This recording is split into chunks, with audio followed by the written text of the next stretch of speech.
Vamos a comenzar con lo que ha sido la comidilla del día. Eh, el revuelo que ha causado la estrategia de campaña de Jennifer González parece no tener fin. Ya estamos entrando en el tercer día.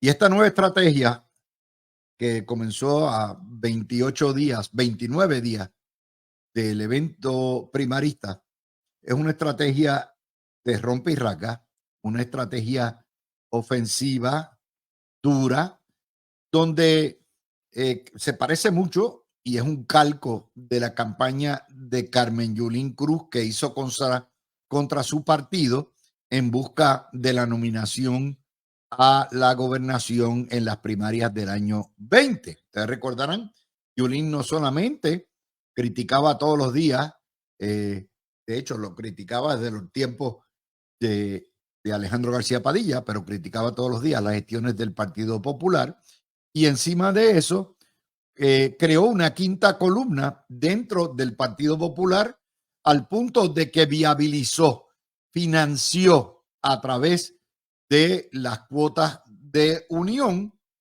lo que es la creación del partido MBC, que finalmente le rompió el espinazo a la pava. Ese calco de la campaña agresiva in your face demuestra dos cosas. Número uno, que aparentemente los números no favorecen los números internos de la candidata.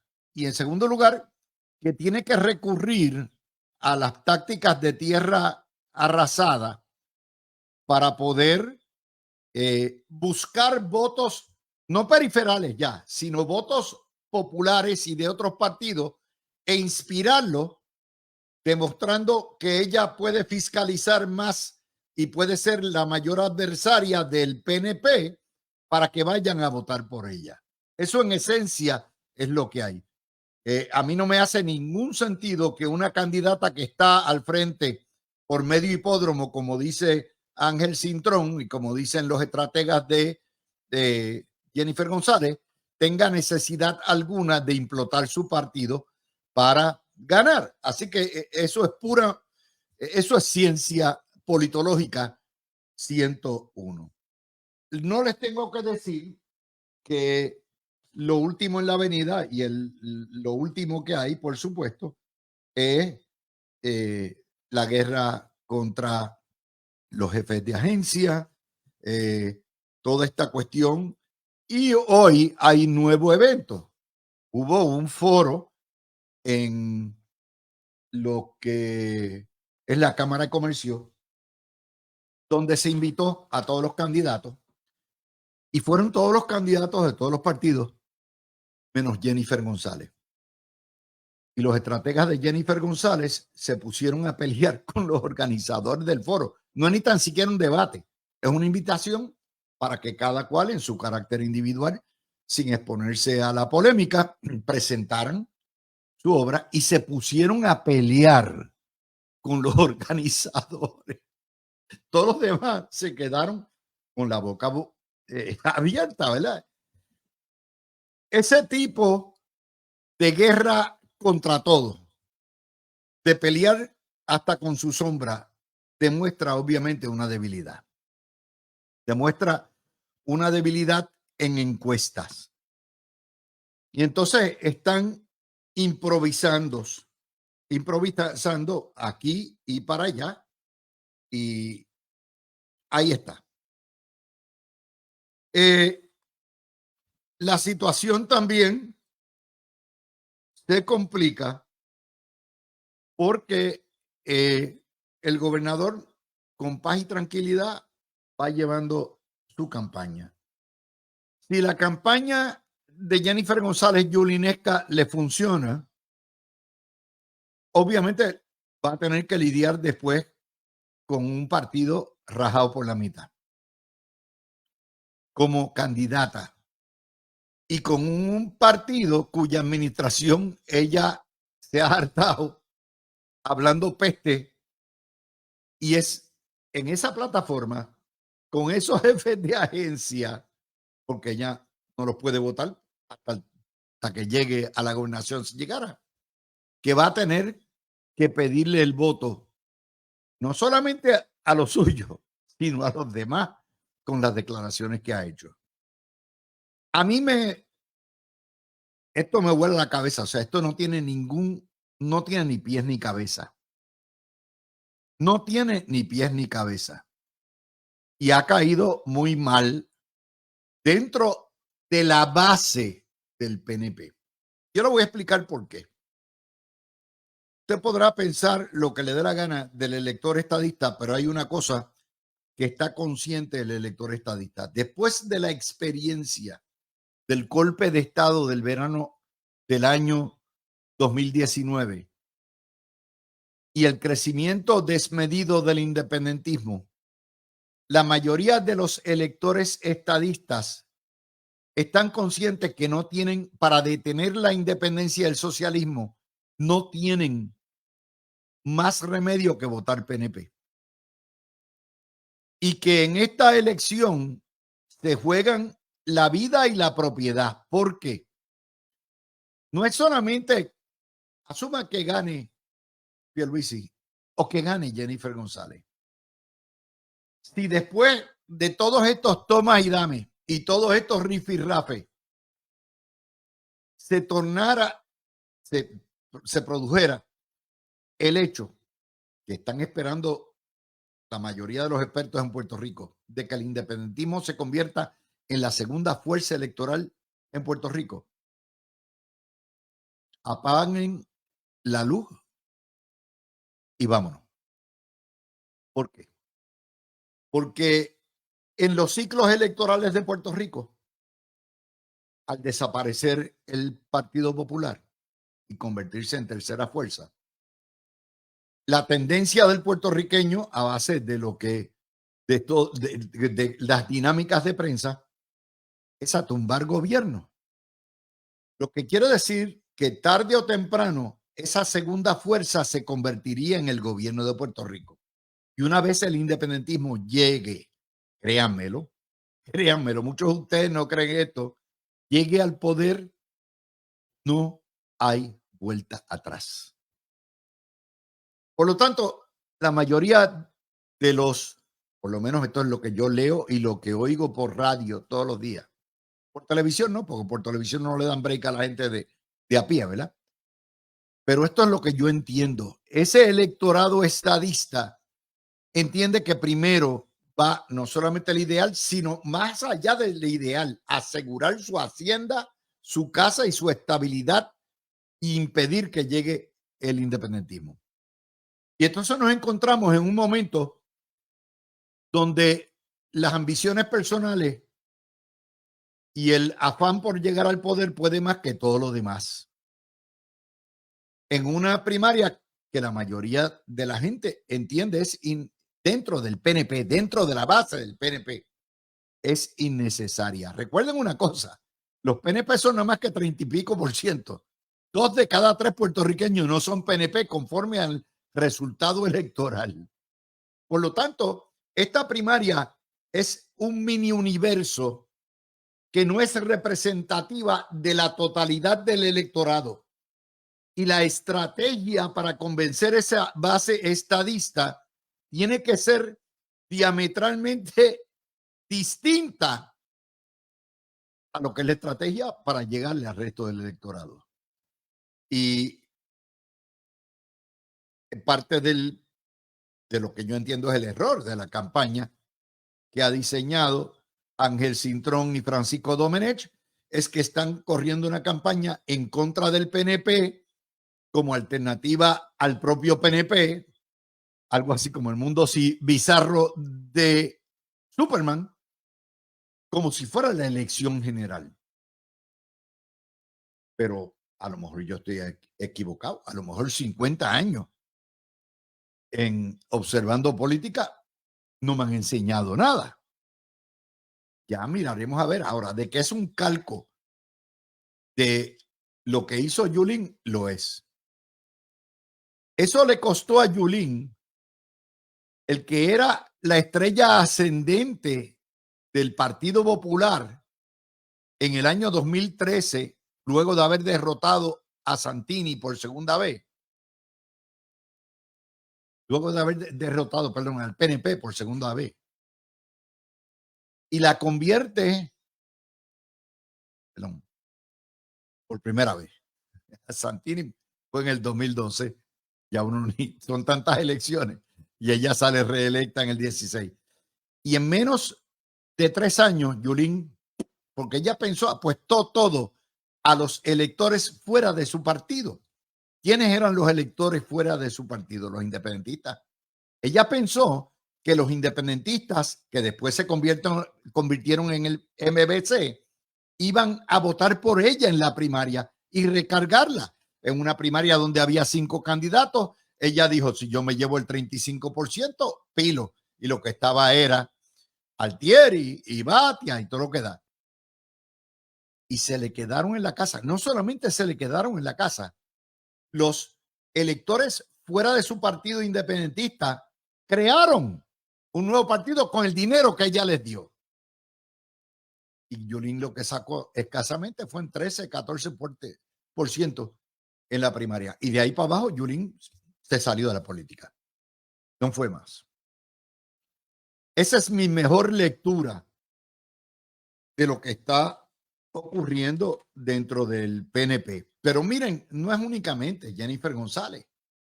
Ahí hay una locura.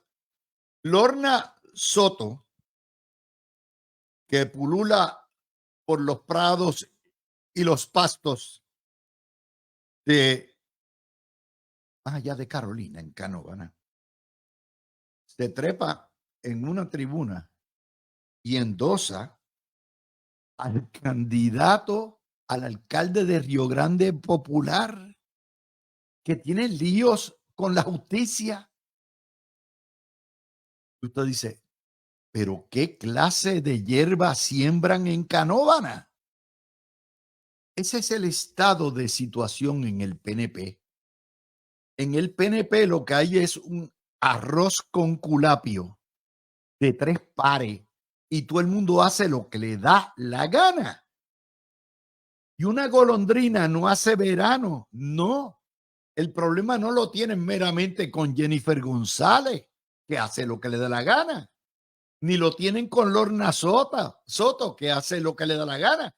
El problema lo tienen en Bayamón, lo tienen en Toabaja, en el distrito de Bayamón, en Toabaja, con un municipio de un padre que alega ser PNP, producto de las uniones comunistas que lo endosaron y le financiaron la campaña, preparándole al hijo comunista una que herede el trono. Eso es en el PNP. Bernardito y Betitito y todo eso. Y si usted mira lo que está ocurriendo, no le pregunto y no les comento de los religiosos que se fueron con dignidad, enfogonados con el PNP, y no les digo de los republicanos de ultranza de doña Miriam y conservadores que están también enchismados. O sea, esa es la situación del PNP. Y el que crea que esto no va a hacer daño, pues no sé. Andamos en esa. La segunda nota de esto es, obviamente, yo le dije que nuestra prensa es la más corrupta del mundo, porque son los pillos de la verdad. Ahora resulta que después que andan por ahí con los micrófonos detrás de cada jefe de agencia y secretario, mire, fulano dijo esto, ¿qué usted dice? O aquella dijo aquello, ¿qué usted dice? ¿Qué tiene que contestar? Pero contésteme. No, usted tiene que contestar. Ahora resulta que los jefes de agencia que fueron a las 7 de la noche, antenoche, a jugando pelota dura, esa gente cometió un crimen. Esa gente estaba politiqueando. O sea, Jennifer González los pela. Les dice del mal que van a morir, que han sido un desastre y no se pueden defender. Y hay una columna de Lenín López hoy en Metro señalando, y un titular del Nuevo Día, porque son los primeros desordenados. O sea, los que reclaman la libertad de expresión, los que reclaman la libertad de prensa, son los primeros que se lo niegan a todos los demás. Son unos totalitarios, unos hipócritas. Pierluisi alega que no ve nada impropio en que sus jefes de agencia se defiendan en horas laborables de los ataques de la integridad y calidad de sus gestiones laborables. Hay varios casos del Supremo que señalan que no solamente hay un derecho de libertad de expresión, sino una obligación de los funcionarios de gobierno de la libertad de información y el derecho de información que tiene el pueblo. Por lo tanto, el funcionario que se quede mudo y no informe de sus gestiones ni rinda cuentas está afectando, está incumpliendo con esos mandatos constitucionales. Aparte de que el funcionario no deja de ser ciudadano por ser funcionario. Solamente en este país, en esta cochina prensa, se puede criminalizar o se puede objetar a que un jefe de agencia se defienda o explique o exprese lo que está pasando. Solamente en Puerto Rico, porque como están en el juego, y ahora hay que jugar de parte de Jennifer, porque Jennifer es la cuña del mismo palo y es la que va a reventar al PNP de acuerdo a los periodistas. Pues ahora los jefes de agencia tienen que darse dado, no pueden hablar. Solamente aquí, criminalizar la libertad de expresión, criminalizar la divulgación de información o el debate público. Solamente la prensa puerca puertorriqueña puede hacer una cosa como esa. Cuando ellos viven de esa libertad de expresión, cuando ellos viven de esa libertad de prensa, cuando ellos dependen de esa libertad, de ese derecho a la información. ¿Qué les voy a decir? ¿Qué les voy a decir? De hecho, Lenin les llama artilleros a los jefes de agencia que se expresan en campaña. Los acusa de abandonar sus labores. Cuando un jefe de agencia rinde cuentas y explica lo que ha hecho o lo que no ha hecho, no abandona sus labores. Hace su labor, hace su trabajo. Yo no quiero jefes de agencia mudo. Yo no quiero hermetismo. Yo no quiero oscurantismo. Pero eso es parte del debate. Esas son las cosas que surgen de este tipo de campaña, ¿no? Una prensa que censura, que amordaza y que pone tapabocas, no es prensa, son propaganderos. Y se los digo de verdad, porque la verdad es que only in Puerto Rico, mister, only in Puerto Rico. Lo que me trae a otro de los temas que tenemos para hoy. Y este tema tiene que ver con lo que publica la prensa. Allá sale el dildo de los populares. Dildito, chiquitito. Carlos Díaz.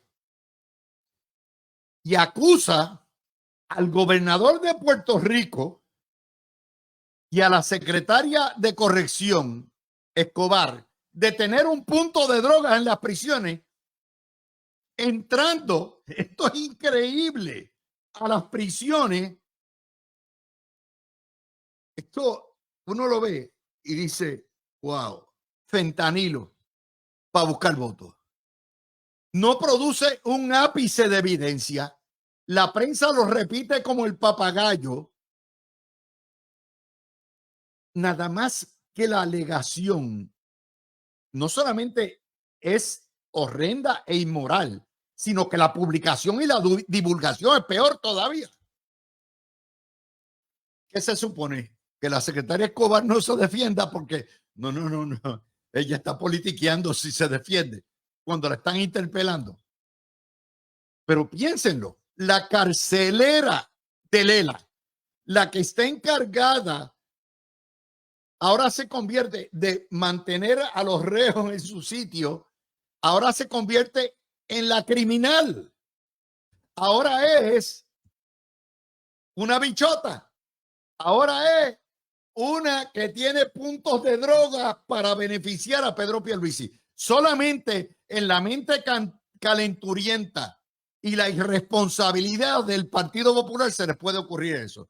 Pero el problema no es tanto del Partido Popular. El problema es de una prensa puerca que lo repite y que lo dice en vez de pedirle ¿dónde está la evidencia?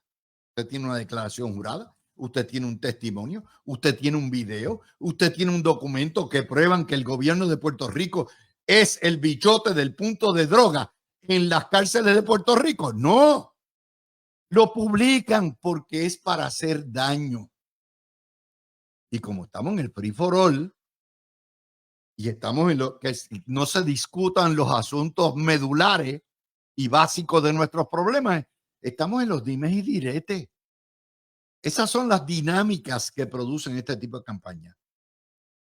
Y ustedes dirán, no, Dávila, tú eres responsable, tú apoyas a la primaria. Miren, en Puerto Rico, ahora mismo, hay campañas primaristas en 2 partidos mayores, por lo menos. Hay cientos de campañas primaristas entre los 2 partidos mayores.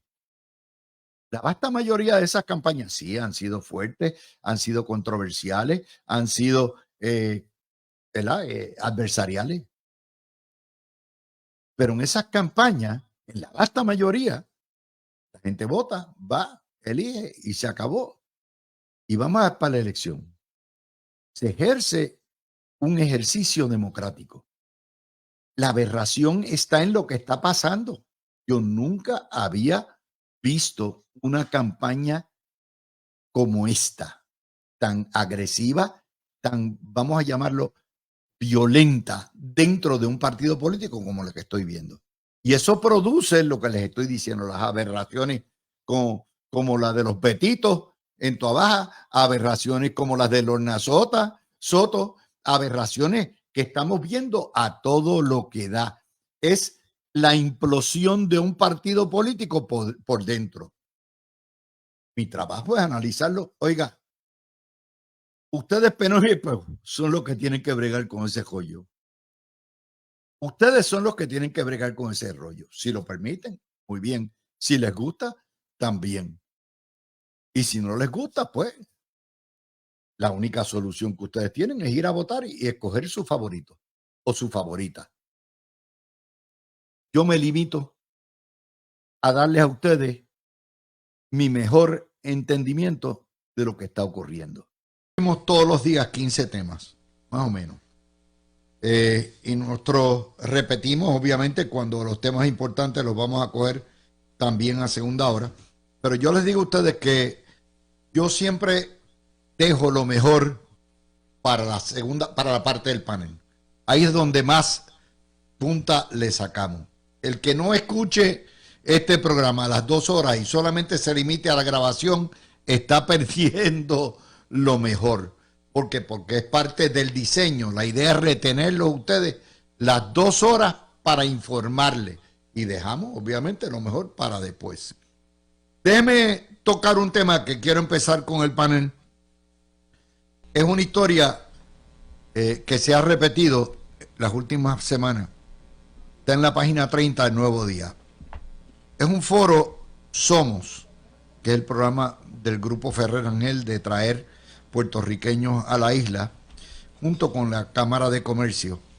Y por cierto, yo soy de los que creo que Somos es un buen programa. Está en lo correcto tratar de repatriar y que la gente regrese a la isla.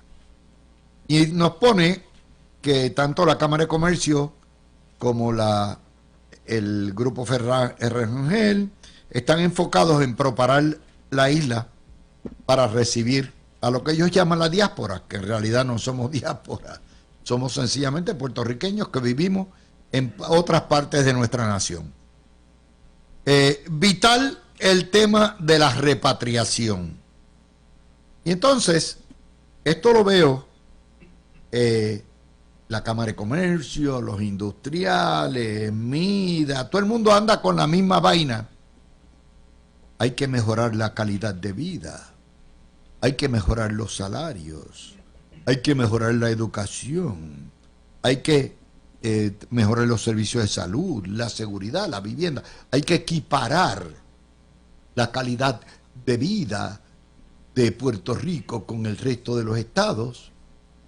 Y todo el mundo, bla, bla, bla, bla, bla, bla, bla, bla, bla, bla, bla, yada, yada, yada, yada, yada, yada, blem, blem, blem, blem, blem, blem, blem.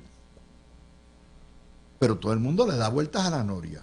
De hecho, hoy sale en la prensa que el gobierno está inclusive dudando sobre si eleva el salario mínimo a 10.50, a 10 dólares 50, cuando en Florida ya está casi, no el salario mínimo oficial, sino el real, en el doble. Pero estamos en esa. Es decir, todo el mundo le está dando vueltas a la noria. Mire, la única manera que Puerto Rico progresa y echa para adelante es con la estadidad. La única manera es con la estadidad. Pero todo el mundo esté culipandeando. No se puede decir eso. No, no, no. ¿Cómo podemos atraer al puertorriqueño de allá? Pues si le regateamos hasta el salario mínimo. ¿Cómo diablo? Pues con la estadidad. ¿Cómo mejoramos los sistemas de salud? Pues siendo Estado y evitando que discriminen contra nosotros en Medicare, Medicaid, SNAP y un montón de programas más. Pero todo el mundo está en el culipandeo porque nadie quiere. Todas esas organizaciones son populetes, están controladas por populetes. Entonces se ponen a darle doble, lo que se llama lip service. No, hay que traerlos, ahí, hay que venir para acá. ¿Cómo? Pero ¿cómo diablos vas a hacer si ustedes son los que preservan la colonia? Ustedes son los custodios, son la guardia pretoriana de la colonia. Entonces no hablan del coloniaje, no hablan de la falta de democracia, no hablan de la dictadura fiscal, no hablan de nada de eso y se pasan en el buchiteo para arriba y para abajo. Porque hay que hacer y decir algo, ¿verdad? Y empiezo con el que hoy es el presidente del panel, Gregorio Gartúa, para empezar con esto. Gregorio, esto es un chiste. Saludos, Luis, a ti, al público que nos escucha, aquí a los compañeros en el estudio. Pues mira, Luis, no solo es un chiste, sino que lamentablemente es el modus operandi que hay en el gobierno en términos generales desde hace muchísimos años y en este sentido. El problema es que todas las determinaciones de política pública se quieren hacer como si fueran exclusivamente una campaña de medios. Como si, o sea, no viene acompañado del análisis técnico primero. Yo no tengo problema con que en determinado momento haya que vender una idea al pueblo y que al vender esa idea, pues uno utilice esos elementos. Pero el problema que vemos aquí es que de salida, todo el centro de atención es una campaña de medios sin atender los aspectos medulares ni los aspectos técnicos. Y en ese sentido, voy a lo que tú dices, o sea, todos esos asuntos tienen una raíz y es el estatus. Pero claro, ellos no quieren tocar el estatus porque aquí hay un doble mensaje. El mensaje es que en la medida que ellos no señalen el estatus, están diciendo indirectamente que todos estos asuntos se pueden atender sin entrar en el tema del estatus. Que de nuevo, en 80 años no ha pasado. Ni puede pasar. En 528 años no ha pasado. Ni puede pasar. Mira, Luis, y les digo esto con experiencia. Yo he estado en reuniones de gobierno, por ejemplo, de abogados, en algún momento en el pasado, donde uno le dice, mira, esta situación, o viene otro profesional, un ingeniero, mira, está este problema que hay aquí.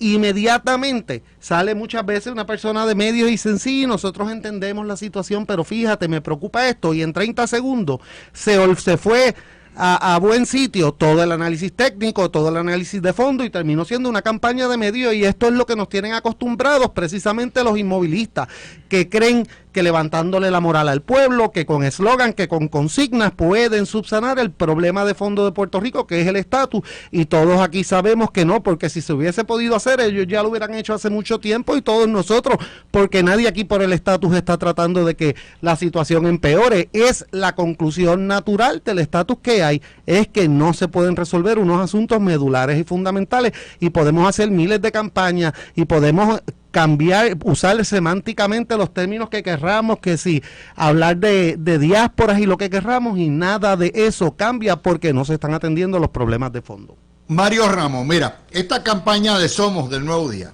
vamos a traer 50,000 boricuas a la isla en estos meses para que vean las maravillas de aquí.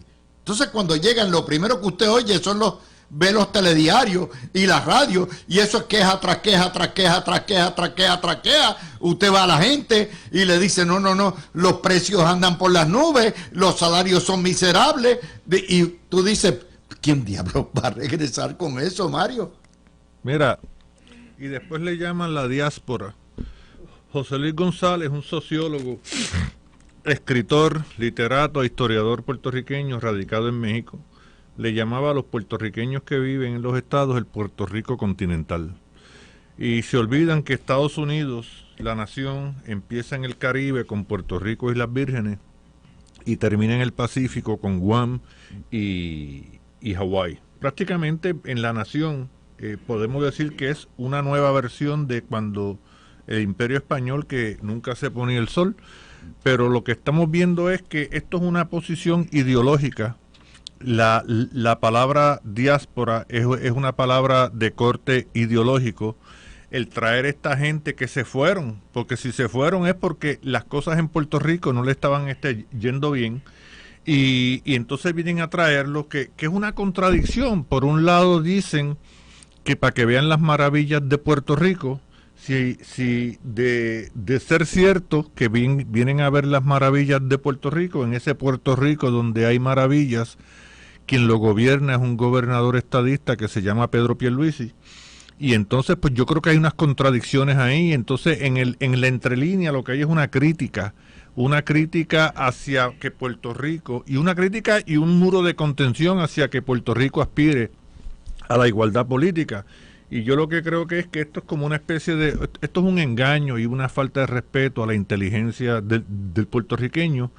Pero yo no creo, Luis, que esta campaña de diáspora, de que vengan para acá, vaya a tener éxito, porque ¿a qué van a venir? Ok, aquí hay trabajo porque la población productiva se ha ido y hay muchos patronos buscando trabajo. Pero los trabajos que hay aquí son mucho menos remunerados que los trabajos que hay en los estados. Aquí hay un problema también con la energía eléctrica, que es mucho más cara que en los estados por las circunstancias que vivimos. Y no es de la mejor servicio. Ya sabemos que Luma pues hace primeras planas en la boca de la gente, y hay un festival de mentadas de madres en Puerto Rico cada vez que se va la luz. Pero esta cuestión de la diáspora, ese término, Luis, esa campaña no es otra cosa que una campaña ideológica. Sí, absolutamente. Aurelio, vamos a ir a una cosa tan fundamental. Esto es un gobierno estadista. Se supone que un gobierno estadista busque la equiparación. Se supone que un gobierno estadista busque el mejor interés. Bueno, pues ahí hay reparo. Ya la legislatura aprobó el aumento a 10.50 la hora del salario mínimo, sujeto a que la junta esa estúpida que puso el Partido Popular lo apruebe. Bueno, pues Sidre se opone, a pesar de que Sidre hace 2 meses dijo que hasta que no se equipararan los salarios a nivel con el continente, aquí no iba a haber progreso. Sidre se opone y el gobernador se lava las manos. Explícame eso, por favor. Pues mira, Luis, primeramente buenas tardes a ti, al profesor Mario Ramos, al compañero Gregorio Gartú y a todo el público que nos sintoniza aquí en La Mirilla por Noti 1630. Mira, Luis, sobre este tema de los puertorriqueños que quizás están buscando regresar. Estaba leyendo unas expresiones del presidente de la Cámara de Comercio que le indica que el puertorriqueño se fue porque se tenía que ir, no porque se quería ir. Y obviamente, pues, yo creo que eso nos podemos sentir identificados muchos de los que tenemos familiares, conocidos, amigos que se han tenido que ir de Puerto Rico por falta de oportunidades. Y señala que dentro de esas razones para irse es eso mismo, buscando mejores oportunidades de empleo, crecimiento profesional, educación, salud, y que si se cumplieran esos estándares y esas métricas, pues quizás ese tercio de puertorriqueños que se fue regresaría. Pero, ¿cómo bajo la colonia que deja 3,000 millones de dólares de fondos de salud en la mesa, de Medicare y de Medicaid, va a mejorar la salud? ¿Cómo en la colonia, que cada vez nacen menos niños, que está tratando de pujar una reforma educativa, pero los otros días se levantaron de la mesa los que se oponen a esa reforma educativa, pues va a tener mejor sistema de educación? ¿Cómo en la colonia se pretende que haya una mejor economía y mejores salarios y mejores ingresos para la gente cuando hay una reforma contributiva presentada y el Partido Popular Colonial se opone y la Junta de Supervisión Fiscal también coloca las trabas? Pues evidentemente no se van a dar esos espacios de crecimiento, de oportunidad, de mejor educación y salud mientras no resolvamos el problema principal, y ahí estoy de acuerdo con Gregorio y con el profesor. No va a haber igualdad económica y social mientras no haya igualdad política, y ese es el mensaje que tienen que entender todas y todos aquí en Puerto Rico, y por eso nosotros somos estadistas y estamos aquí fuego a la lata todo el tiempo, que no importa el tema que usted escoja, va a llegar inevitablemente a la raíz del problema, que es nuestra situación colonial. Yo les digo una cosa, yo veo esto y es que me río, o sea, mientras no haya igual salario, igual trato igual en salud, mientras no haya variedad de empleo, mientras no haya seguridad, mientras no haya poder político, mientras no haya, no hay manera, Luis, que la gente regrese. si me permites añadir algo Sí, seguro. que no dije ahorita, y es lo siguiente, que para mí es bien importante. Fíjate que aquí toda esta campaña, distinto a cualquiera de los estados o cualquier otro sitio, la campaña no va dirigida a repoblar o decirle al público en general o al público americano, al público de Latinoamérica que está entrando a Estados Unidos, que venga a Puerto Rico, que en Puerto Rico hay unas condiciones adecuadas, y no está tratando, por un lado, emocionalmente, traer al puertorriqueño independientemente de las condiciones, sin promoverle y sin poder asegurarle mejores condiciones. Y por otro lado, es excluyente a la misma vez, porque la idea no es repoblar la isla nada más, ni traer gente, ni hacerla más competitiva, sino hacerlo de puertorriqueño, donde prospectivamente el issue emocional pueda convertirse en un issue exclusivamente ideológico. La realidad es que en Puerto Rico se han hecho múltiples intentos de atraer gente, y atraer gente con dinero, profesionales, para que corran programas millonarios. Y ha sido consistente. La crítica que tienen esas personas es la misma que tienen los hermanos que han decidido mudarse al continente, igual que pasa todos los días en todos los estados. Y es lo siguiente, son los elementos básicos. Quieren seguridad, quieren buenas escuelas, quieren que los nenes puedan jugar afuera, quieren buenas carreteras. Son bien sencillos, aquí no hay que redefinir la rueda. El problema es que ellos quieren hacer esto sin tocar el problema fundamental y hacerlo de una forma que excluya a muchas otras personas que quizás estarían dispuestas a venir aquí y limitarse a la supuesta, a la alegada diáspora, porque ellos saben que en la medida que vengan otros ciudadanos americanos de los Estados Unidos, el voto por la independencia es mucho más difícil que si traen algunas personas de los estados que ya ellos han identificado que se les puede manipular emocionalmente con la idea de la patria. Bueno, eso, Mario, como te digo, es bien fácil hablar de la lengua para afuera, pero yo no voy a creer en nada de esto hasta que venga un gobernador y diga, ¿saben qué? El salario mínimo de Puerto Rico va a ser en 5 años 15, 16 dólares. Y lo vamos a hacer de la siguiente manera. Y le vamos a dar break a ustedes. El año que viene, julio 1 del año 25, sube a 11 dólares. El año después, en julio 1, a 12 dólares. Tienen para prepararse 6 años. Breguen. Y poco a poco empieza, porque en la medida en que empieza el salario mínimo a subir, eso es desde abajo, ¿no? va subiendo todos los demás. Y poco a poco brega, pero las fuerzas de la patronal, Mario, son tan grandes que impiden. ¿Por qué? Porque la patronal prefiere mantener los salarios bajos y los ingresos y las ganancias bien altas. Eso es una realidad. Sí, y es un grupo de presión y económico de una fuerza considerable. De hecho, debemos darle gracias a Carlos Romero Barceló, que en su segundo cuatrenio como alcalde de San Juan se reunió con un senador, no me acuerdo quién, el nombre, y gracias a esa reunión y esas gestiones de él, que era el presidente de la Liga Nacional de Ciudades en ese entonces, logró que el Congreso enmendara la ley de salario mínimo para que se hiciera extensiva a Puerto Rico. Y el PNP siempre ha tenido, y tengo que hablarle de esto porque esto es parte de la historia, el PNP siempre ha sido proactivo en que el salario mínimo se vaya aumentando. En el tercer cuatrenio de Hernández Colón, que fue del 88 al 92, se le pidió al Congreso, por una legislación que hubo en ese entonces de aumentar el salario mínimo, que en el caso de Puerto Rico se aplicara más tarde, que no fuera que no fuera de la misma manera que aplicara a los estados.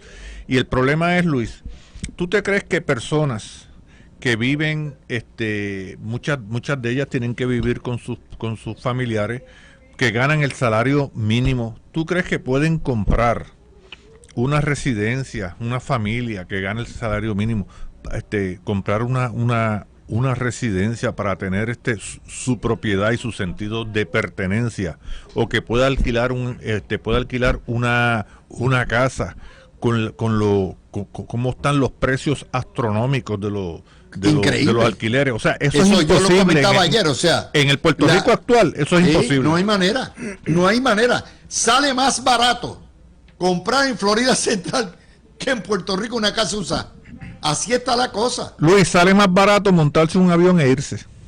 Así que evidentemente eso es lo que han estado haciendo millones de puertorriqueños a través de la historia, desafortunadamente. Yo quería mencionar, Luis, rápidamente, y obviamente en los últimos 3 años, nosotros en Puerto Rico, a través de los años, hemos atravesado muchísimas crisis, lo que fue el huracán Irma y María, lo que fue la pandemia. Hemos recibido varios embates a nivel de nuestra fibra social y a nivel económico que se nos ha hecho bien difícil recuperarnos y echar hacia adelante. Obviamente en estos últimos 3 años, pues sí, también hay que reconocer que ha habido un crecimiento económico sostenido, que ha habido creación de empleo, que tenemos el desempleo más bajo, que ahora se están trabajando unas elementos importantes a nivel del gobierno federal, como lo es, por ejemplo, la transición del PAN al SNAP, que va a traer miles de millones de dólares adicionales para ayudar a las familias puertorriqueñas. Pero ¿hasta qué punto esas cosas son sostenibles? Sabemos que Puerto Rico estuvo en el programa SNAP hace unos años atrás y nos sacaron de ahí precisamente por la desigualdad política que enfrentamos por cuestión de ser colonia. Y es ahí nuevamente a donde queremos llegar, a la raíz de este problema. Y sobre el estudio que hicieron la patronal, como le menciona Luis, la realidad es que menciona que 1/3 de los puertorriqueños quizás está considerando regresar si se logran unos elementos específicos, pero el resto no está mirando regresar. El resto quizás con nostalgia mira a Puerto Rico, pero viven la igualdad política, social y económica que ofrece la estadidad y no van a regresar.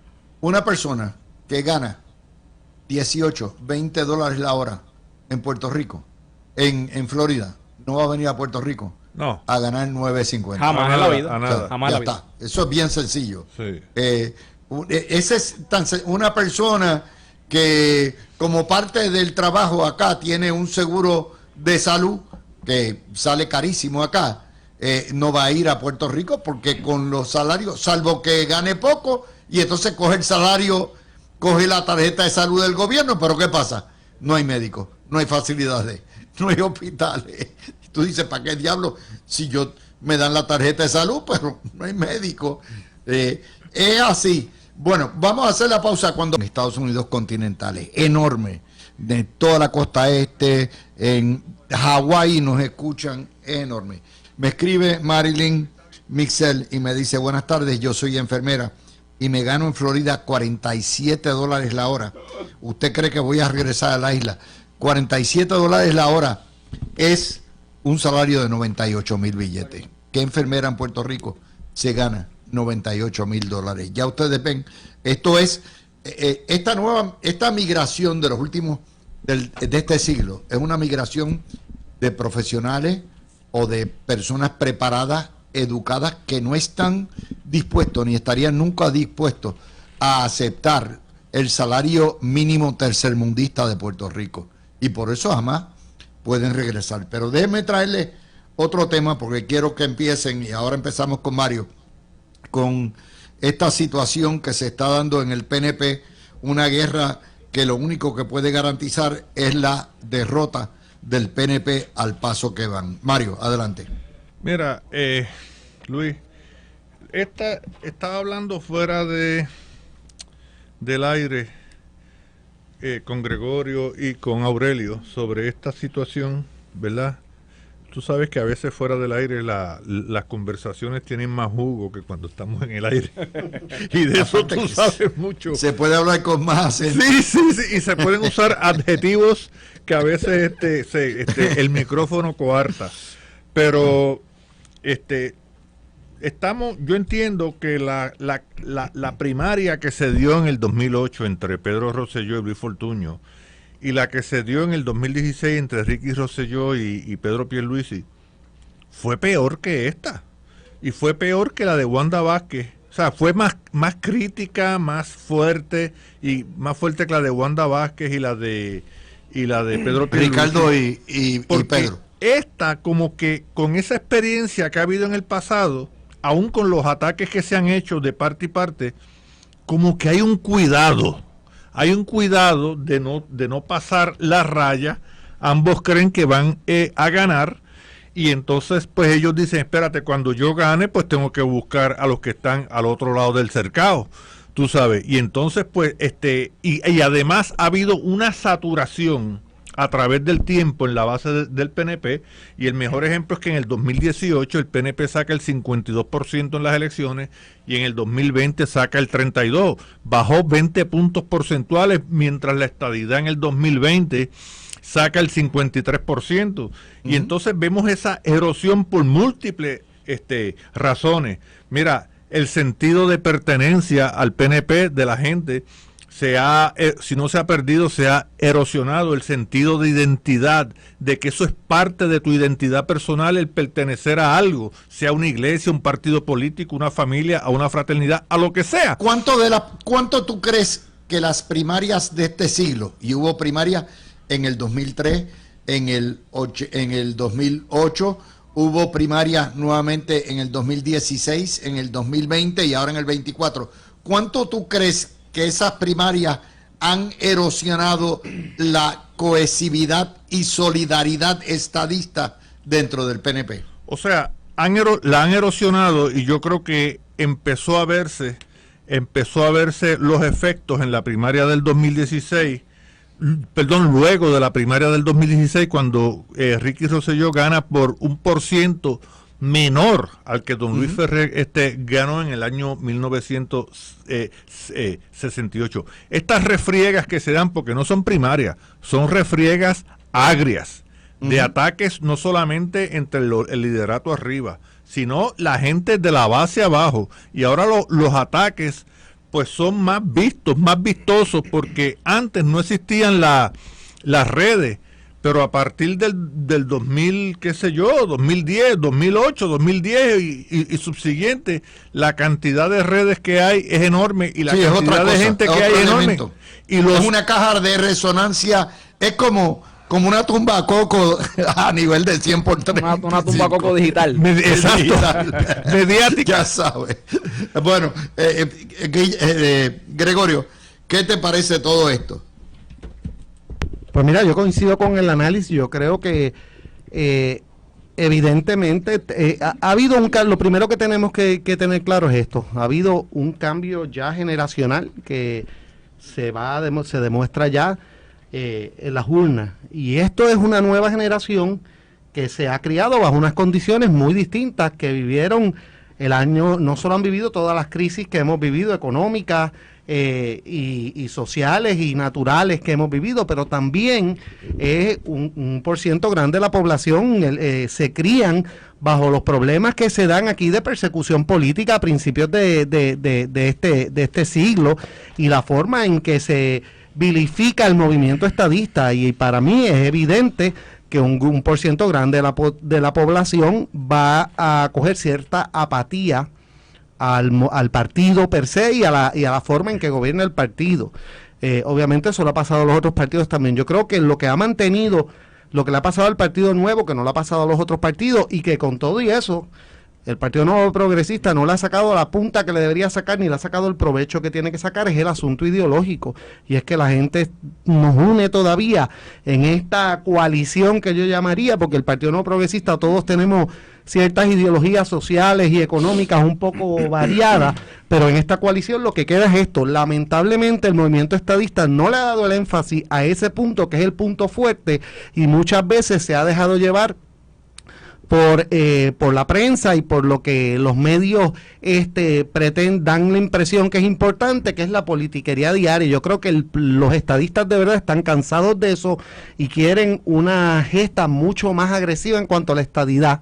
Y en ese sentido, la primaria demuestra también ese problema, porque aunque sí han habido elementos, la primaria debió haberse concentrado mucho más en el aspecto ideológico y las diferencias en las estrategias de ambos candidatos para conseguir la estadidad, que en la guerrita y la pelea pequeña, que muchas veces, algunas de ellas, incluyendo las que yo he visto esta semana, independientemente si las querían hacer o no, o es parte de una estrategia, yo verdaderamente no veo en qué le aporta a ninguno de los candidatos. O sea, no veo que le gane votos a nadie, pero yo sí estoy seguro que la estadidad sí le podría ganar votos. Lo demás, hay una erosión, Gregorio, y es lo siguiente, o sea, aquí hay una dinámica que yo nunca había visto. Generalmente las dinámicas son de toma y dame. Toma, pam, pam, le das aquí, el otro le da, la otra le da, y han sido balanceadas. Esto ha sido a palo limpio desde agosto pasado, de Jennifer González a palo. No con el gobernador necesariamente, con el partido, el gobierno del partido, continuamente. De hecho, se me ha parecido a mí muchas veces a Pierluisi como un chata defendiéndose en un sparring round de la otra. O sea, ese ataque continuo, incesante, tiene que tener algún tipo de resultado, ya sea contraproducente para la agresora o beneficioso para la ofensiva de Jennifer González. ¿Qué ustedes creen? Mira, Luis, yo coincido con el análisis de los compañeros en el sentido de que primarias anteriores han sido mucho más viscerales y mucho más personalistas.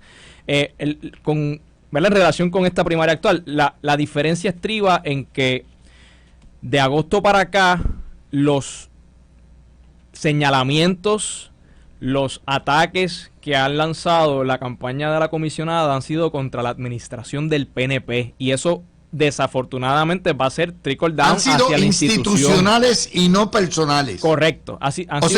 Déjame explicarte algo. Le hago la diferencia con la noticia hoy. Hoy el Dildo Díaz ataca a Pierluisi personalmente y a la Secretaría de Corrección personalmente de tener un punto de drogas en las prisiones. Es un ataque personal directo.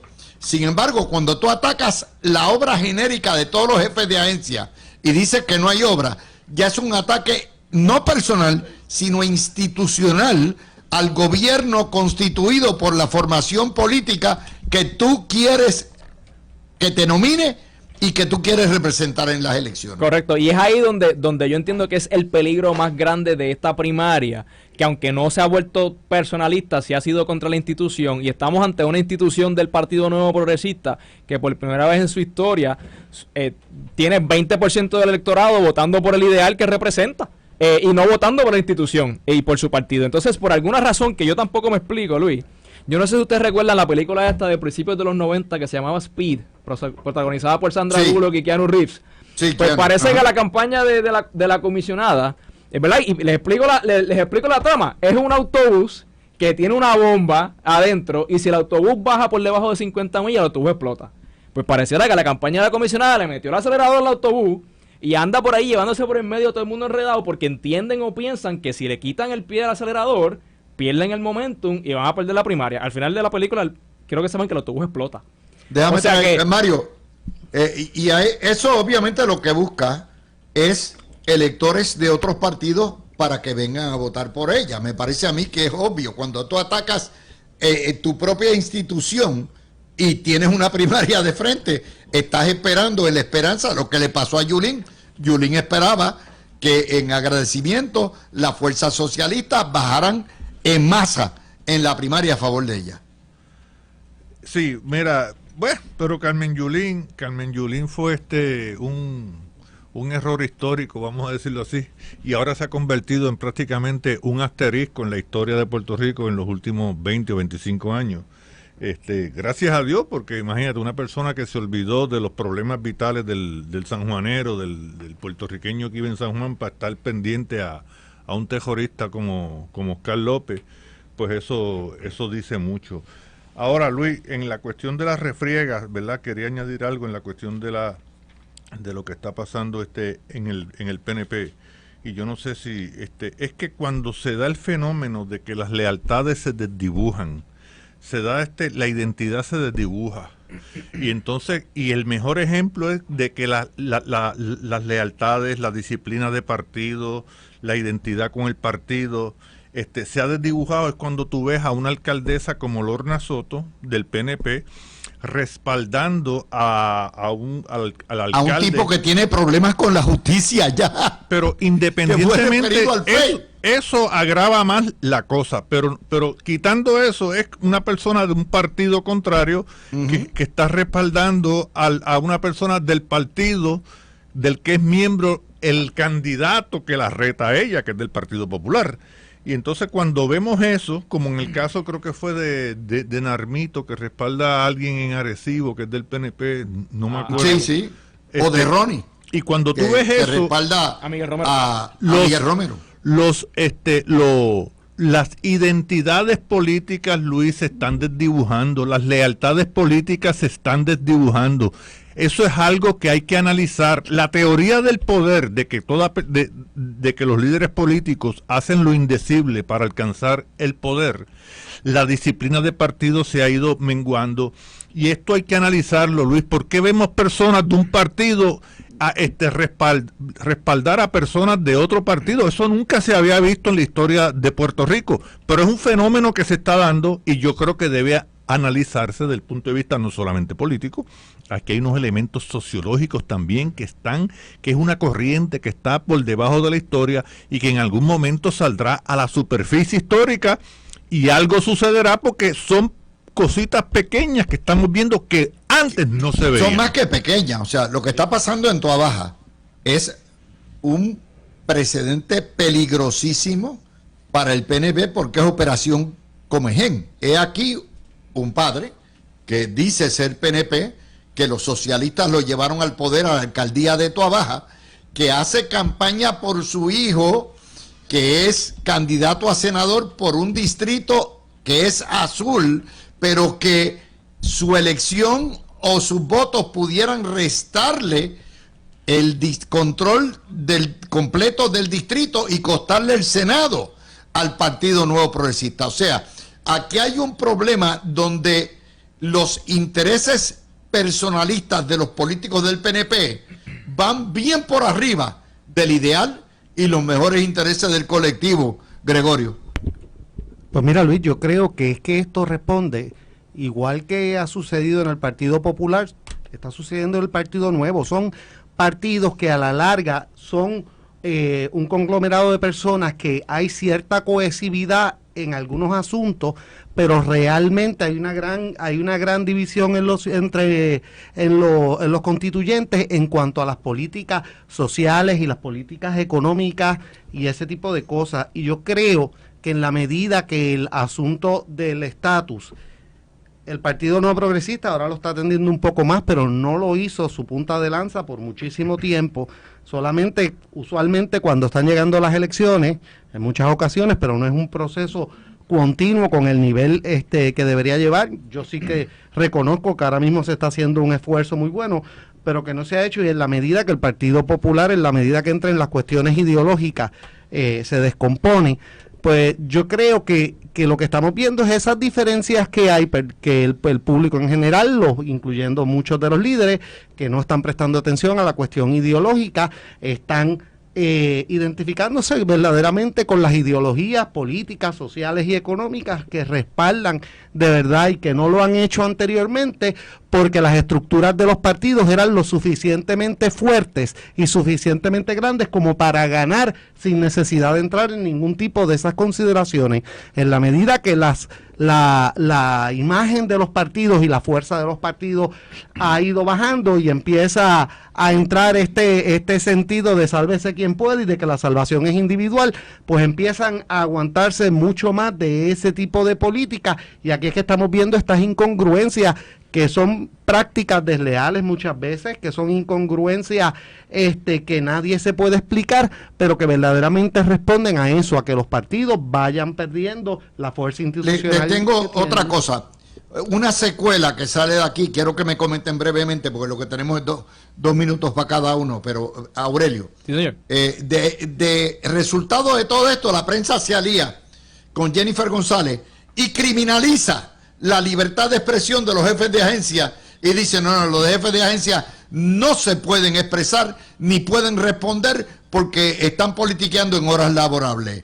A ese ridículo, a esa barbaridad hemos llegado en Puerto Rico. Mira, Luis, yo recuerdo cuando comenzó a sonar el rum rum de la primaria y que la comisionada estaba tanteando si aspiraba o no aspiraba. Aquí todo el mundo empezó algunos a cuestionarle su aspiración y otros a decir que tenían todo el derecho de aspirar. Y yo decía eso, y en tiene este todo programa, el derecho claro, de aspirar. aquí también que tenía todo el derecho de aspirar. Ella Yo no y- le tengo y miedo todo a la el que primaria, quisiera. yo le tengo miedo a lo que la gente, las barbaridades que la gente hace en la primaria. Estamos de acuerdo. Pero yo recuerdo que se planteaba si tenía derecho o no a aspirar. Pues claro que tenía el derecho.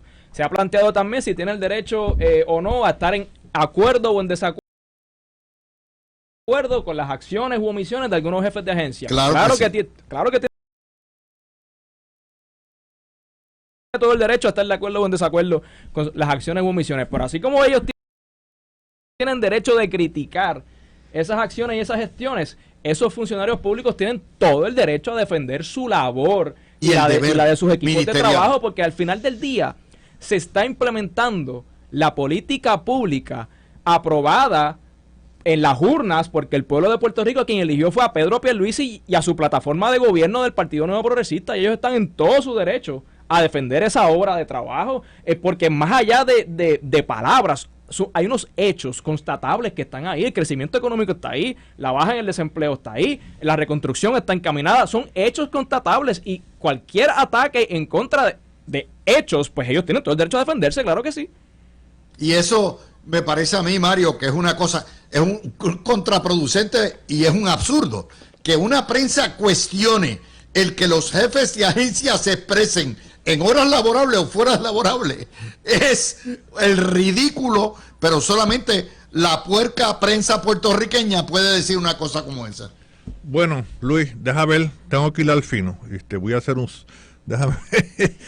Yo honestamente, o sea, yo reconozco el derecho de expresión de los jefes de agencia.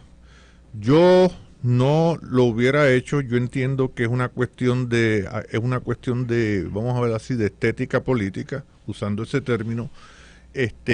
Pierluisi no necesitaba eso para nada. Yo le hubiera dejado eso a Edmundo, que es una persona muy sagaz, y hubiese manejado eso muy bien. ¿Por qué? Número uno, porque a mucha gente eso le puede caer mal, ¿verdad? Que los jefes de agencia hagan eso, porque entonces estarían viendo políticos, aún cuando están ejerciendo el derecho de expresión garantizado por la Constitución de los Estados Unidos y de Puerto Rico. Ok, pero por otro lado, ¿por qué Pierluisi no necesita eso? O no lo necesitaba. Pierluisi tiene un porte de jefe de Estado, de hombre de Estado. Es una persona ecuánime, es una persona que tira puentes, él tiende puentes hacia los adversarios, es una persona diplomática, ha sido un gran gobernador, en todos los aspectos ha sido un excelente jefe de los empleados públicos, ha sido muy generoso con los empleados públicos, ha hecho obra en distintos sectores de la economía y de la sociedad puertorriqueña que ha sido beneficiosa en términos generales para el pueblo. Yo entiendo que él no necesitaba eso, por eso hacía años que no veíamos a una persona que como un hombre de Estado. Yo creo que desde Pedro Rosselló, aún con las sombras que le podemos señalar a Pedro Rosselló, no se veía una persona con un porte de hombre de Estado como yo entiendo que lo tiene Pedro Pierluisi. Por eso, a mi juicio, yo entiendo que yo no hubiera permitido que los jefes de agencia hicieran esa manifestación que hicieron. Yo quiero coincidir con el profesor en relación a los atributos que le identifica al gobernador, pero tengo que decir que el gobernador no es Jesucristo para ponerlo en mejilla. Tiene que salir a defender su administración. Vamos con Gregorio. Muy buen argumento. Tú eres abogado, la postura. Mira, Luis, yo creo que son de este tipo de cosas que en la política ¿verdad? Crean cierta fusividad de momento, pero que en términos prácticos tiene muy poco efecto al momento de la primaria. En primera instancia, yo realmente no veo en qué le añade un solo voto las expresiones que hizo la comisionada residente en las próximas primarias, ni la perspectiva que ha presentado. Yo verdaderamente creo que ya de salida, en la medida que eso no le añade votos en las primarias, yo quizás no necesariamente hubiese tenido que contestar tan fuerte, porque yo verdaderamente creo que es un comentario que cae mal dentro del partido en general, porque aun cuando una persona dentro del partido tenga diferencias con aspectos de la administración pública, y todos lo tenemos, porque aquí nadie es incondicional de nadie, ¿verdad? Todo el mundo tiene sus perspectivas. Yo creo que siempre en el proceso de primaria, sobre todo la persona que va a votar a la primaria, tiene una identificación que le molesta y siente en su propia carne un poco este tipo de críticas cuando entiende que son destempladas o que se exceden de los parámetros. Y yo entiendo que estos comentarios de la comisionada, más allá de beneficiarlo, ganarle un voto, verdaderamente le hacen daño. ¿Qué estatus podría atraerle? Pues quizás personas de otros partidos, pero la realidad es que ese intento se ha hecho en múltiples primarias de traer a las personas del otro partido, y aquel que se enfoca más en las personas del otro partido que en lo suyo, usualmente termina mal en las primarias, porque a la larga en las primarias lo que vota es el corazón del rollo, y son las personas que tienen esa identificación, y no son las personas de los otros partidos que tampoco quieren aparecer en los listados, como haber votado en las primarias del partido opuesto. Así bueno, que déjeme. Vamos a tener muchos temas más, pero tengo dos buenas noticias. Aparte de la lluvia, señores, va a continuar lloviendo, y señoras, todas las noches, así que, y probablemente varios días más, así que tranquilo. Dos buenas noticias. La línea aérea JetBlue va a volar directo a Cancún, México, va a volar directo a Santa Cruz y las Vírgenes y a Rhode Island. Aparentemente JetBlue está pensando, me parece a mí, si lo que estoy viendo es correcto, establecer un hub, un eje en Puerto Rico parecido a lo que tiene Copa en Ciudad Panamá o lo que tiene Avianca en Bogotá para Latinoamérica. Eventualmente de Puerto Rico pueden traer de los vuelos de JetBlue que tengan en Estados Unidos gente para trasladarlos a aviones de los 321 Neo o los 321 XLR que son de mayor distancia para establecer rutas a Latinoamérica, que nos convendría enormemente si eso es así. Y la segunda buena noticia que les tengo también para el día de hoy que sale es que el alcalde ha destinado 50 millones de dólares para mejoras sustanciales en la avenida Universidad, reconstrucción de acera, repavimentación, ornato en espacios públicos, luminaria, vegetación. Eso es nada más para empezar, para que le voten los universitarios en contra. Así que con esas dos noticias positivas pasamos al último segmento de la mirilla. Oeste y centro de la isla, llovina, fuertes aguaceros por parte acá en el área metropolitana. Vamos a ir con ustedes sobre el tema de salud. Hoy hay dos historias sobre el tema de salud, una en el Nuevo Día, donde hay un estudio para tratar de hacer un plan universal de salud. Imagínense, el sistema de salud nuestro, que ya tiene un plan universal para mitad de la población, se llama el Plan Vital, porque estamos por el nivel de pobreza, la mitad de la población, pues ya se está pensando en extenderlo a toda la población. ¿De dónde tela si la araña no te?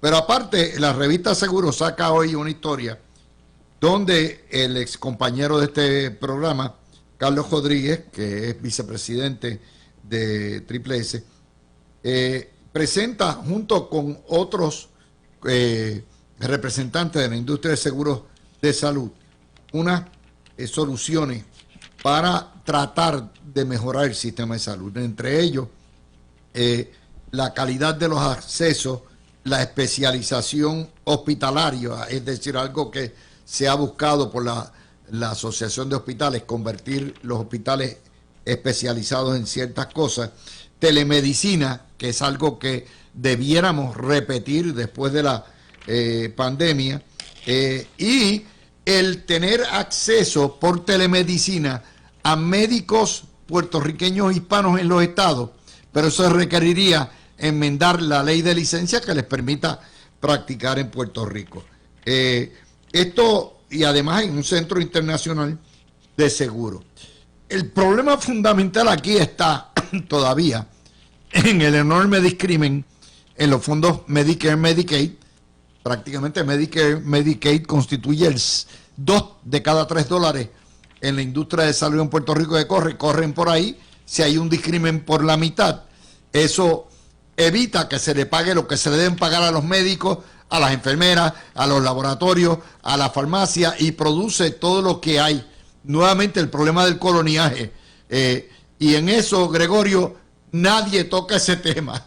O sea, el problema del coloniaje, fuente del discrimen y fuente de la falta de fondos, y todo el mundo, pues sí, muchas buenas ideas, pero si no hay billetes, no hay cambio.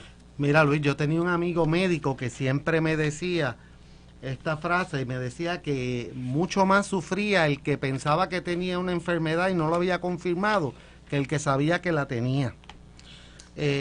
¿Por qué digo eso?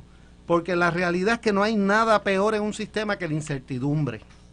Al menos cuando uno tiene certeza de que las cosas van a funcionar relativamente dentro de unos marcos de razonabilidad, operacionales, económicos, fiscales, pues uno puede tomar determinaciones a corto, mediano y largo plazo como es. Pero el problema de Puerto Rico, y lamentablemente es algo que reiteradamente vemos los economistas, los profesionales de todos los campos quieren ignorar, y es el hecho que la condición colonial de nosotros de salida nos priva de cualquier tipo de certeza sobre fondos. Entonces, si estuviéramos hablando de fondos privados exclusivamente y fuera unos fondos ya creados y estuviéramos claros con las cuantías con las que estamos trabajando, pues fantástico. Empezamos a trabajar en eficiencia, efectividad y un montón de otras cosas.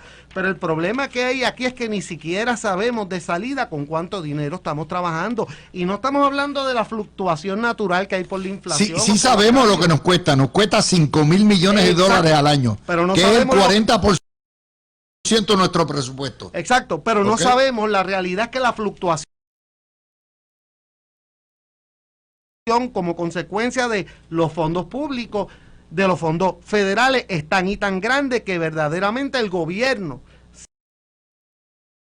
siempre está tomando medidas a corto plazo, y obviamente nadie puede entender que esa es la forma correcta de uno de llevar a cabo la gobernanza pública, y podemos entrar en 1000 aspectos.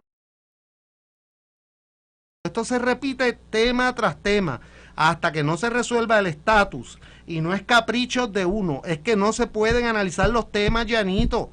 No se pueden analizar, por más pragmático que tú quieras ser, no te puedes evitar analizar los problemas de fondo. Aurelio. Mira, Luis,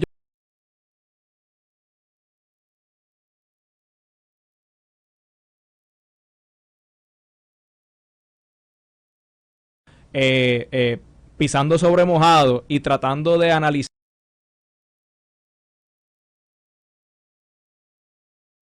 y establecer alternativas a cualquier problema en Puerto Rico, subyugados a nuestra condición colonial y ante todos los retos y amenazas que eso conlleva en términos de la igualdad política, social y económica.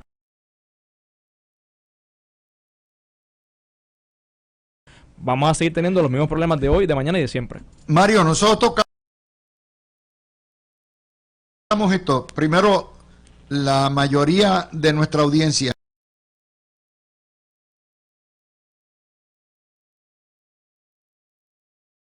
son mayores de 50 años. Eso es una realidad. De hecho, la mayoría es prácticamente de los adultos del país.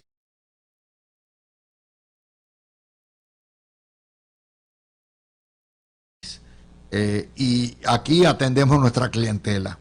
Y la salud de nuestra audiencia es enorme. Y lo cierto es que hay que concientizar a nuestra audiencia de que en Puerto Rico no va a haber mejoría en los planes de salud y en los servicios de salud hasta que no detengamos la sangría, y la única manera de detener la sangría es acabar con el discrimen colonial en los fondos de salud federal.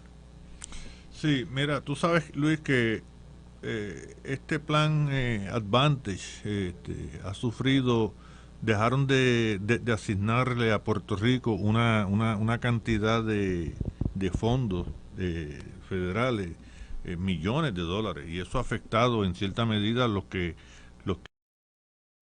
están los beneficiarios de ese plan. Y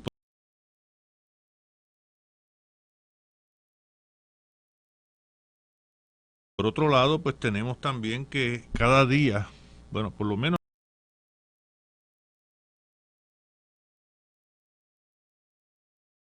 lo que yo me entero, ¿verdad?, del sector público, que es donde yo trabajo, cada día los deducibles que tienen que pagar los asegurados aumentan, son mayores. Y entonces esas personas que pagan los deducibles más altos que el año anterior, cuando van a las oficinas de los médicos o van a llevar las recetas a las farmacias, pues son personas que llevan ya varios años sin un aumento en sus salarios, y el poder adquisitivo se les ha reducido dramáticamente. O sea que ahí tú tienes otro problema que tienen los asegurados en Puerto Rico, porque la inmensa mayoría de esos asegurados, pero por mucho, son de clase media y son asalariados. No son personas millonarias, no son personas de mucho ingreso. Y eso es algo que tiene el gobierno que bregar con eso, porque la salud, el propósito de los planes de salud, y es a lo que el gobierno tiene que enfatizar a través de acceso, a través del comisionado de seguros, porque son aseguradoras también, es hacia la persona, hacia el ser humano, hacia el puertorriqueño, hacia el individuo, hacia la gente, y no hacia las aseguradoras. Lo que pasa es que las aseguradoras, Luis, también en cierta medida se convierten en grupos de presión, en cabilderos, donde pues ejemplifican esa máxima de Quevedo, de que poderoso caballero es don dinero. Y eso es el problema que tenemos aquí. O sea, tenemos que reestructurar la salud y dirigirla directamente hacia la gente, Mario, que son los necesitados. Mario, yo vivo en Florida. Yo tengo un plan Advantage. Yo tengo que bregar con aseguradoras. Las aseguradoras son, donde quiera, el celador del sistema del seguro social. Es un sistema privatizado. El CMS, que es la entidad federal encargada de eso, le encarga a la aseguradora el velar por el control de gastos. Yo tengo que bregar con la misma pelea de las medicinas y todo eso. Ahora, te puedo decir una cosa y te doy este ejemplo. Yo llevo hace 1 año y medio un problema con el menisco, la rodilla, ¿ok? Yo no he tenido ni un solo problema. Voy a mi cita con mi ortopeda, me iban a operar, me mandaron a terapia física, la terapia física extraordinaria, sí he tenido que pagar deducibles. Y te digo una cosa, mientras los deducibles en Puerto Rico pueden ser 10 pesos, 15 pesos, aquí fueron 40 billetes cada deducible. Pero mi hermano, ayer fui al médico y me dijo, ¿sabe qué? No hay que operarlo. Parece que la naturaleza se está encargado de eso. Yo no tengo queja, bregando, como te estoy diciendo, con aseguradora, bregando con Medicare, y tú tienes toda la razón. Para mí, los sistemas Advantage son excelentes. A mí lo que me cobran, me sacan del Seguro Social de 170 pesos mensuales, ¿verdad? Y ya está. Pero el problema aquí es que si el Estado no recibe, si Puerto Rico no recibe lo que recibe el Estado, solamente recibe la mitad de los estados, lo que hay para repartir a través de la aseguradora, porque eso está fijado ya por ley federal, es la mitad. Por lo tanto, el médico gana la mitad, el laboratorio gana una tercera parte, los tecnólogos ganan una cuarta parte, y cuando vienes a ver, tienes el problema que tenemos, que se nos va la gente. Se nos va la gente. Tengo otra nota que parece que Elmer y Willy están en la misma nota. Condicionan el territorio incorporado a una fase transitoria de un par de años. De hecho, ya eso pasó, ¿ok? En lo que el Estado se convierte. O sea, dice, y en ese contexto Elmer Román está bien educado, no es que rechace la opción de territorio incorporado, es que reconoce que es parte del proceso de la transición. Y dice, solo sería viable como transición a la estadidad auto ejecutable, y en eso coincide con Willy Villafañe. Esto es bueno, o sea, cuando Alaska y Hawái le aprobaron lo que son los proyectos de admisión en el 56, 57, Alaska y Hawái no entraron hasta el 59 y estuvieron en preparación esos 2 años como territorio incorporado para entrar a la Unión. O sea, nunca hay una cosa como se llama estadidad instantánea. Aún después que el Congreso aprueba la ley de admisión, esa tiene que ir a ratificación de los electores y posteriormente a una proclama presidencial, y entonces entra formalmente a Estado cuando empiece el año que designen. Gregorio. Pues mira, Luis, yo estoy de acuerdo con que ambos candidatos toquen el tema en primer lugar y lo pongan dentro de su justa perspectiva. Yo creo que nadie que ha hablado de la incorporación lo ve como una solución a largo plazo o como un estatus permanente, sino como una de las transiciones, de los periodos de transición naturales que son necesarios para la estadidad. Ahora bien, estoy de acuerdo con la idea de que no se puede no puede declararse la incorporación ya y dejarlo al pleno arbitrio indefinidamente para que el proceso pueda ser de 100 años nuevamente. Así que, pero de eso a tratar de pintar la incorporación como algunos, incluyendo la oposición, lo ha tratado de pintar, pues yo creo que también es absurdo. Aquí hay un contexto particular que tú lo has explicado muy bien y que obviamente es parte de tu obra de vida, ese análisis, y que es un proceso necesario y que Puerto Rico está listo para comenzar ese proceso. Ahora, nadie ha hablado de sustituir la estadidad o que ese proceso sea indefinido. Todos queremos que si es necesario, el Congreso nos va a requerir ese periodo, que comencemos ese proceso, lo haga inmediatamente. Nada más que con las contribuciones federales. Nadie puede pretender que aquí, que de cantazo, de un año para otro, todo el mundo, la gente que pueda pagar contribuciones, las paguen. Se necesita lo que se llama un periodo de transición. Exactamente. ¿Verdad? 20% este año, 20% el otro año, hasta que tú llegues. Ese periodo de transición, o puede ser 25% o 30%, ese periodo de transición, ¿por qué? Porque Puerto Rico, por desgracia, es la única colonia que para proteger a los grandes mogules, se le protegió, se eximió de contribuciones federales. Luis, perdóname que interrumpa, pero quiero hacer un comentario bien breve sobre esa cuestión contributiva. Y es lo siguiente. Lo primero es que esta idea que se nos quiere vender de que cuando llegue la estadidad el sistema contributivo de Puerto Rico va a seguir siendo íntegramente el mismo y lo que viene es añadir paralelamente el federal es un absurdo. Obviamente ese periodo de transición no es exclusivamente para ir imponiendo las contribuciones paulatinamente, sino también para que durante ese proceso se vaya reformulando el sistema fiscal de Puerto Rico, porque es insólito pensar que con los cambios en fondos que van a haber, los cambios en la operación del gobierno federal en Puerto Rico y de los programas que va a haber, que haya la necesidad de tener el mismo sistema contributivo, además de cosas que ahora mismo se benefician a algunas personas, que va a dejar de existir, claro, y se va a sustituir por algo que beneficia al pueblo en consideración al esquema. Las dos ideas, las dos noticias, ¿verdad? Lo de salud y esto. En eso te doy a ti, Aurelio. Mira, es obvio que hay que se necesita una transición también por los fondos de salud, ¿verdad?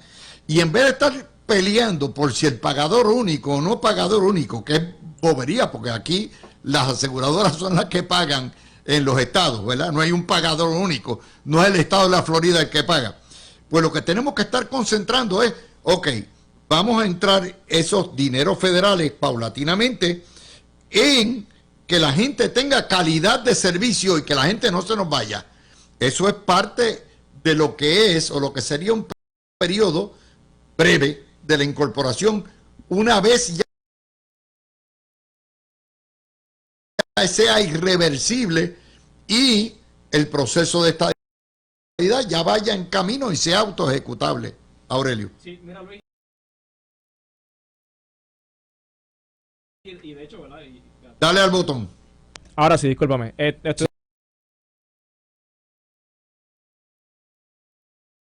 Puso paulatinamente después de la estadidad. O sea, entró en los estados y ese impuesto se fue imponiendo gradualmente año por año. O sea, en términos económicos el Congreso puede hacer lo que le da la gana, claro, cuando admite un estado. Sí, antes, durante o después. Sí, es así. Pero quería señalar, Luis, ¿verdad? Y te agradezco la oportunidad de señalarlo porque el HR 8393 es la expresión más reciente del Congreso sobre este tema. Y ahí está, un proceso de transición de un año donde Puerto Rico puede comenzar a establecer esos procesos de leyes federales, de impuestos federales y demás, y se logra la admisión final. Pero ahí está el término. Mario, ponle punto final a esto. Mira, la diferencia que hay entre territorio incorporado y no incorporado es ninguna porque ambos están bajo la cláusula territorial y son colonia igual. Y entonces eso de que vamos a tener unos beneficios económicos en uno y no en otro, eso es a merced del Congreso de los Estados Unidos. Y yo lo que creo es que cuando en los últimos años, digamos, en el último siglo, cuando más nos acercamos a la estadidad, y a lo mejor los que me escuchen cuando diga esto, pues se van a creer, a lo mejor hasta yo les caiga mal, pero es verdad, es cuando en el 52 adoptamos una constitución. ¿Por qué? Porque fue la primera vez en la historia de los territorios de los Estados Unidos donde el Congreso de los Estados Unidos permitió que un territorio adoptara una constitución y ahí se configuró, que hasta el mismo Rafael Hernández Colón lo reconoció, la ley 600 reúne todos los requisitos de un acta habilitadora y de ahí en adelante lo único que se ha necesitado hasta el día de hoy es un acta de admisión y ese proceso tedioso de un acta habilitadora lo superamos en el 52. De allá para acá lo que han habido son teorías, discursos, discusiones y opiniones y nada de eso nos ha adelantado un ápice hacia la estadidad. Bueno, cierro con una nota jocosa. El candidato a la presidencia, Robert Kennedy, admitió hoy que un médico le dijo que un gusano le había comido medio cerebro. Oh. Esto no estoy vacilando. ¿En serio? Sí. Y de hecho, tú puedes tener un gusano si tú comes carne, por ejemplo, de cerdo que no está bien cocinada, te puedes meter este tipo de parásitos en en el cuerpo, inclusive subir al cerebro. Pero imagínate tú un candidato presidencial y que eso le afectó la memoria y lo que es el razonamiento. Así estamos. Yo me imagino que la campaña del presidente Biden está brincando en un solo pie porque van a recibir un montón de gente de vuelta. Luis, que tiene el razonamiento afectado, hay que creerlo. Bueno, yo me imagino, se le infectó en la legislatura de Puerto Rico. Luis, yo creo que ese gusano es altamente contagioso y más gente de lo que creemos lo tiene. Yo estoy seguro que fue una visita al Capitolio Eso de no Puerto fue un gusano, Rico. eso fue una culebra lo que se le metió en el cerebro. Bueno, gracias a Gregorio, a Mario y a Aurelio. Gracias, ya Luis. los tendremos el miércoles que viene y todo este mes sustituyendo a Garriga Picó.